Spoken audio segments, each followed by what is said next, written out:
বছরের শুরুতেই দুঃখের খবর।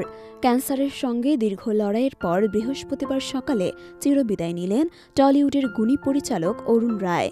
কলকাতার আরজি কর হাসপাতালে চিকিৎসাধীন অবস্থায় শেষ নিঃশ্বাস ত্যাগ করেন তিনি।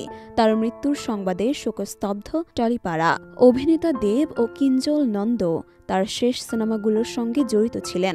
তারা তার পাশে ছিলেন তার শেষ মুহূর্ত পর্যন্ত।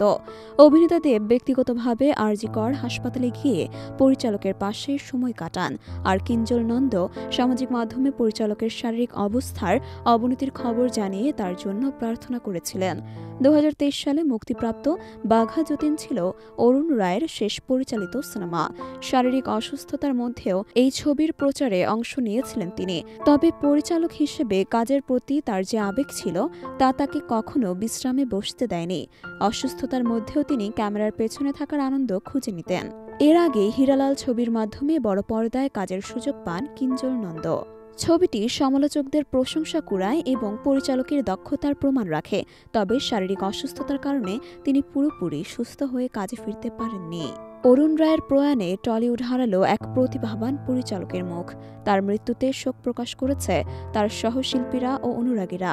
শিল্পী হিসেবে তার অবদান বাংলা চলচ্চিত্রে চিরকাল স্মরণীয় হয়ে থাকবে।